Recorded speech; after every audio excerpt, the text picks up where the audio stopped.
സ്ത്രീ മുന്നേറ്റം സൃഷ്ടിക്കാൻ കഴിയണമെങ്കിൽ സ്ത്രീകൾക്ക് മാനസികമായും ശാരീരികമായും കരുത്തുണ്ടാകണമെന്ന് എം.വി. ഗോവിന്ദൻ എം.എൽ.എ. തളിപ്പറമ്പ് ഡിവൈഎസ്പി ഓഫീസിൽ ആരംഭിച്ച സ്നേഹിത എക്സ്റ്റൻഷൻ സെന്ററിന്റെയും ജെൻഡർ ഹെൽപ്പ് ഡെസ്കിന്റെയും ഉദ്ഘാടനം നിർവഹിച്ച് സംസാരിക്കുകയായിരുന്നു അദ്ദേഹം. സ്നേഹിത പോലുള്ള പദ്ധതികൾ ജനകീയ പ്രസ്ഥാനമായി വളരണമെന്നും എം.വി. ഗോവിന്ദൻ പറഞ്ഞു. കുടുംബശ്രീ മിഷന്റെയും ആഭ്യന്തര വകുപ്പിന്റെയും നേതൃത്വത്തിൽ ആരംഭിക്കുന്ന Snehitha extension centre gender help desk സേവനമാണ് തളിപ്പറമ്പ് ഡിവൈഎസ്പി ഓഫീസിലും ലഭ്യമാക്കിയത്.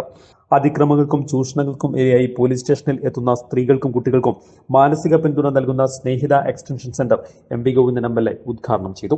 സ്ത്രീ മുന്നേറ്റം സാക്ഷാത്കരിക്കാൻ കഴിയണമെങ്കിൽ സ്ത്രീകൾക്ക് മാനസികവും ശാരീരികവുമായ കരുത്തുണ്ടാകണം. അതിനാണ് തളിപ്പറമ്പ് മണ്ഡലത്തിൽ ഷീൽഡ് ടർഫ് പോലുള്ളവ വരുന്നത്.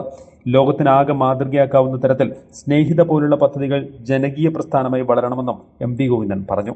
സർവതല സ്പർശിയായ മേഖലയിലെ സ്ത്രീത്വത്തിന്റെ ഉയർച്ച, സ്ത്രീകളുടെ ജീവിതവുമായിട്ട് ബന്ധപ്പെട്ട എല്ലാ തലങ്ങളിലുമുള്ള ഇടപെടൽ, കുട്ടികളുടെയും അതുപോലെ തന്നെ ഇതെല്ലാം ചേർന്നുള്ള ഒരു വലിയ സംരംഭമാണ് ഉദ്ദേശിക്കുന്നത്. ആ സംരംഭത്തിൻ്റെ ഭാഗമായിട്ടാണ് തളിപ്പറമ്പ് ഡിവൈഎസ്പിയുടെ ഓഫീസ് കേന്ദ്രീകരിച്ചുകൊണ്ട് ഇതിൻ്റെ ചുറ്റുവട്ടത്തുള്ള ഓഫീസിൻ്റെ അതിർത്തി എന്ന് പറയുന്നത് ഡിവൈഎസ്പിയുടെ അതിർത്തി തന്നെയാണ്. അത്രയും അതിർത്തിയിൽ വളരെ ശ്രദ്ധേയമായ രീതിയിലുള്ള സ്നേഹിത എന്ന പദ്ധതി നമ്മളിവിടെ ആലോചിച്ചിട്ടുള്ളത്.